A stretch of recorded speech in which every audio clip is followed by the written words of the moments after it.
My name is David. I'm just an average office worker. I'm not really into standing out, so I'm pretty quiet at the office. I just get through the work given to me, and if I finish without mistakes, I consider it a job well done. While my colleagues are hustling to climb the corporate ladder, I'm not really interested in promotions. I just hope for a peaceful day, every day. Luckily, I ended up working for a top-tier company. I rarely have to work overtime, and I think my salary is pretty decent compared to others at my age. My days are pretty much the same. I just go to work and come home every day. Cook up a simple meal, enjoy my dinner while watching TV, and then head to bed. But maybe this monotonous life is what happiness is all about. That's what I've been thinking. I don't have a family anymore. Both my parents have passed away. I still remember that time. I was in second grade. That day, both my parents had the day off, and they went out in their car, saying they had some major shopping to do. They said they'd be back by the time I got home from school, but they weren't back by evening. As night fell, a neighbor lady, Mrs. Wilson, approached me. I had been sitting in front of the house for hours, so she probably got concerned. When I explained the situation, she took me to the nearby police station. I don't know what Mrs. Wilson told them, but I remember the police suddenly getting very busy. They told me that my parents might have been in an accident. I was taken to the hospital by the police. However, upon arrival, I was told the devastating news that both my parents had died. The only thing I remember from the hospital was seeing the bodies of my mom and dad. I can't recall what happened after, like the funeral or what happened to our house. Maybe the mental shock was too big, as I seemed to have lost some of my memories. Next thing I knew, I was in an orphanage. I had no grandparents or relatives, so I had nowhere else to go. There were other kids in the facility, but I didn't really interact with them. I just followed the rules set by the staff and kept to myself. I stayed at the orphanage until I turned 18 and moved out after graduating high school. Maybe I should go to college was my main thought. With that in mind, I went on to college. Thanks to the savings and insurance money left by my parents, I could attend college without financial worries. Go to school, work a part-time job, come home and sleep. I became less talkative after my parents' death, and that hasn't changed even now as an adult. I guess I've always avoided interacting with people. Being bad at expressing my emotions probably didn't help. I've never really had close friends, let alone a significant other, mostly just acquaintances. I had always thought I'd probably end up being single, and I was okay with being alone. Even though I was just living an ordinary life, something unexpected happened one day. I'll never forget it. It was when I turned 30. On that day, I was working as usual. Things were going smoothly, and I was having a rather laid-back day. I decided to get some office supplies from the supply cabinet. To my surprise, we were running low on a lot of items. Normally, the newer employees would restock the supplies, but I thought, since I had some time, why not do it myself? So I said, I've got some free time, I'll go get the supplies, and headed to the supply room. As I switched on the light and entered the room, I began to load up a cart with supplies for my list. Then, a woman from another department walked in. Our eyes met, and we gave each other a courteous nod. Wow, a pretty girl just walked in. That's what crossed my mind instantly. It wasn't a crush or anything, but I found myself wondering, is she from the next department? I don't recall such a pretty girl working here.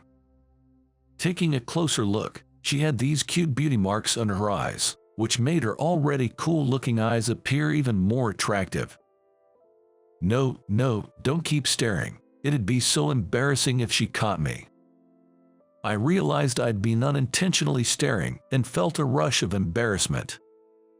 Taking a brief, deep breath, I composed myself and went back to collecting the supplies. But then, it happened. Suddenly, there was a deep rumbling sound, followed by a strong side-to-side shake. It was an earthquake. The shaking grew more intense.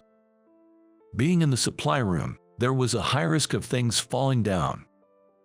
The spot where she and I were located was at the back of the supply room. The exit was too far, and with the intense shaking, it felt too risky to make a dash for it. Cover your head. Use a basket or turn a box upside down and protect yourself, I shouted instinctively. The tremor felt like it lasted forever, but thanks to the fixed shelves in the supply room, a major disaster was avoided. Supplies were scattered all over the place, but neither of us got hurt. "Are you okay?" I rushed over and asked her. She seemed fine, replying, "Yay, that was quite a shock. It lasted quite a while, didn't it?" She slowly got up and added, "It's quite a mess here, but maybe we should head outside first and check on others." Concerned about potential aftershocks and with the supply room door still closed, I started heading towards the door. "Oops, sorry." She bumped into my back. "Something wrong, though." Looking at the storage room door, I was taken aback and stood there. She leaned over from behind me and was equally stunned. To our disbelief, cardboard boxes that had been piled near the door had collapsed, blocking our exit and the path to the door. To make matters worse, it seemed a box had opened, scattering promotional items all over the place. "We can't get out this way. Should we clean this up?" She agreed with a sigh. I started moving the heavier boxes, asking her to pick up the lighter promotional items. "Why of all places did it have to block the door?" She complained, but continued neatly placing the scattered items back into the boxes. "Just hang on a bit longer. We'll clear a path to the door soon." I rolled up my sleeves, ready for some heavy lifting. "All right, once we move this, we can get the door open." At last, we cleared a path to the door. Thinking we could finally leave, I twisted the doorknob and pushed. Thud. "Huh?" A dull noise echoed, and despite several attempts, the door would only open a few inches. "This isn't good," I murmured to myself. Peeking through the small gap in the door, I saw a cart loaded with supplies blocking it from the other side. Other boxes had fallen over in the corridor, making it even harder to access. The cardboard boxes and cart had gotten jammed in such a way that the door wouldn't open. I tried jostling the door multiple times, but it wouldn't budge. "We're stuck," I sighed, feeling a wave of despair. But on the bright side, other co-workers are still around. Someone will eventually come, so I decided to team up with her and start cleaning up the scattered promotional items and supplies. "We really got trapped, huh?" she teased, noticing my involuntary sighs, and said in a cheery voice. "Yeah, I really thought we'd get out," I responded, laughing. However, our conversation was brief. We silently continued our tasks. As I was thinking we were nearly done, an unmistakable growling sound broke the silence. I turned my head towards the sound. She looked embarrassed as she held her stomach. "That was mine. Did you hear that?" Her face turned beech red with embarrassment. "Yes, I heard it loud and clear." I said it honestly, and we both burst out laughing. Although we were strangers, that little moment of laughter lightened the mood. While continuing to tidy up, we chatted a bit and shared our names and departments. Her name was Sarah, 4 years younger than me, and she worked in the department next to mine. As we talked, a voice from the other side of the door called out, "Hey, is anyone there?" Peeking through the gap in the door, a voice said, "Hold on, we'll clear the way." A few folks moved carts and other obstacles, enabling our safe exit. Luckily, the earthquake's damage was minimal, just some items had fallen from shelves and desks. By the next day, we were back to normal. From then on, My days were filled with routine work. Yet, I would often bump into Sarah, whom I'd met in the storage room, in the hallway, lobby, or the staff cafeteria. I hadn't realized it before, but we had crossed paths frequently within the company.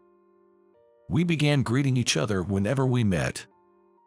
One day during lunch, while I was eating in the cafeteria, Sarah approached, asking, "Mind if I join you?" We took that opportunity to express our gratitude for that day we spent trapped together. It seemed we never found the right moment to stop and talk about it before. Sarah also wanted to thank me, saying, "I'm so glad you were there with me that day. I'm not sure if I could have gotten out if I was alone in the storage room. You really saved me." From then on, I often chatted with Sarah. Due to our lunch breaks frequently overlapping, we'd often eat together or have coffee afterwards. Though I was always a bit shy and struggled to converse, Sarah was always proactive in starting conversations, so there was never a lull. Eventually, we began to occasionally dine out in the evenings. It felt strange for a socially awkward guy like me to be out and about, engaging in so much conversation. Somehow, I just clicked with Sarah.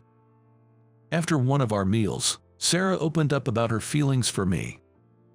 It was the first time that someone confessed to me like that. I was taken aback, but that's when I realized my own feelings. Soon, Sarah and I started dating. Things moved swiftly, and before we knew it, we were discussing marriage. After a successful proposal, I visited Sarah's parents. On the day of the visit, Sarah's parents, who also lived with her older brother and his wife, warmly welcomed us. While I had planned for a brief visit, they insisted on having dinner together, making me feel right at home. Being a man of few words, I barely answered the family's questions. They even inquired about my family. I answered all their questions honestly. However, a few days after the visit, I received a message from Sarah. Apparently, Sarah's sister-in-law, Lisa, wanted to have a word with me.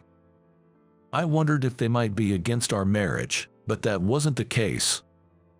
I was told we'd discuss the matter in person, so a meeting was arranged between Sarah, Lisa, and me. On the appointed day, we met at a quiet cafe. Let me get straight to the point. Lisa began, then started asking detailed questions about my mother. When she passed away, her name, maiden name, place of birth, blood type, and more. She also inquired why I didn't have any grandparents or relatives. I answered everything within my knowledge. After a pause, she said, "Look at these photos. Does this woman look like your mother?" She showed me 2 pictures of a young woman who unmistakably resembled my mom. After confirming the resemblance, she took another breath and asked, "You're an only child, right?" When I replied yes, Lisa gave a quiet nod. She took another deep breath and said, "Let me tell you the truth about you," looking me straight in the eye. Confused, I waited for her next words. "This woman, she's my mother." Lisa's lips trembled as she spoke. I was in disbelief, asking her to repeat herself over and over. But she was unequivocal. "She's my mother."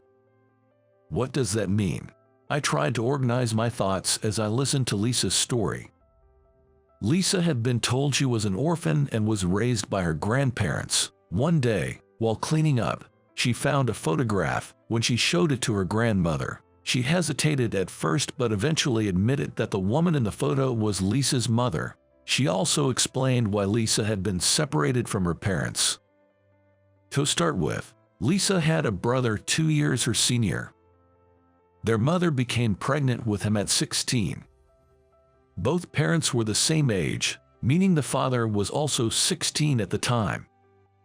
The mother was determined to have the child, and the father intended to marry her when he turned 18. However, this was met with strong opposition from the mother's parents. These grandparents were strict and believed in strict adherence to family traditions. Yet, the young mother persisted and gave birth at the age of 16. Afterward, while juggling jobs having dropped out of high school, she entrusted childcare either to daycares or her parents. The father, on the other hand, continued attending high school while working part-time jobs to make ends meet. Both were genuinely committed to raising their child. Despite the continuing objections from the grandparents, the young couple had decided they would marry once they turned 18. Then, Lisa was conceived. The news infuriated the grandparents, but the baby was eventually born. This birth took place when both parents were 18, and they intended to register their marriage that very year. However, the grandparents staunchly opposed, especially against the father, whom they perceived as the culprit for their daughter's teenage pregnancy. Frictions became a daily affair, primarily revolving around the children's future and caregiving. They chastised their young daughter, often remarking, "You're just a child who had a child. Listen to what we say." Still, the determined mother, aiming to keep her family intact, was met with a stern "leave the kids and get out. You're disowned." Numerous attempts were made to reconcile, and she tried taking her children with her, but the grandparents stood firm. Ultimately, she was estranged without any contact with her children.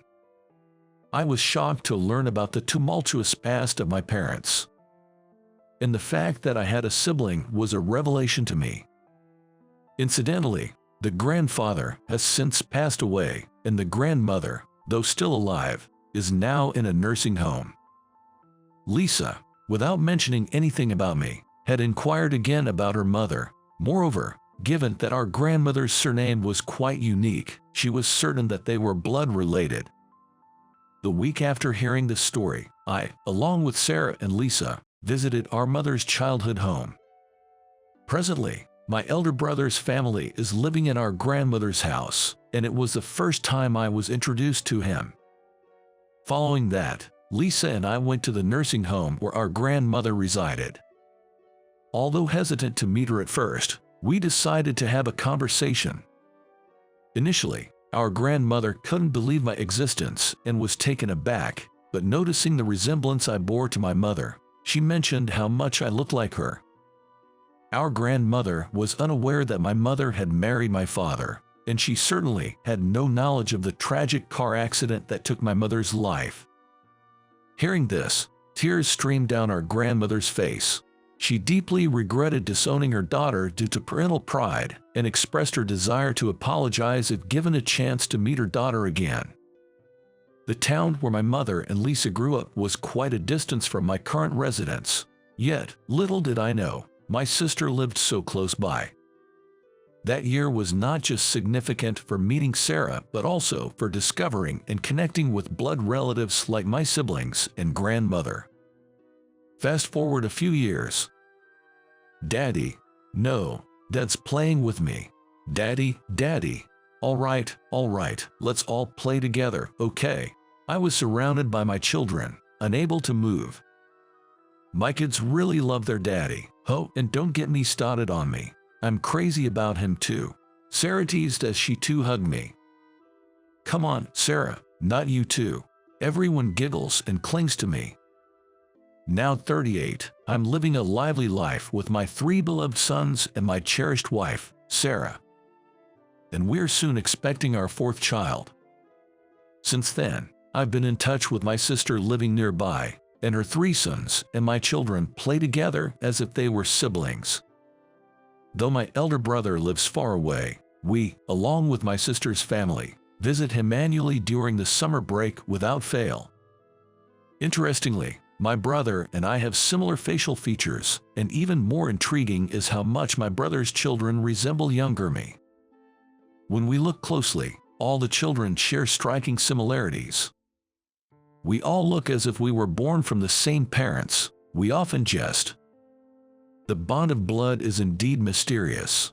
Despite never having lived together with my siblings, our interactions felt natural from the start.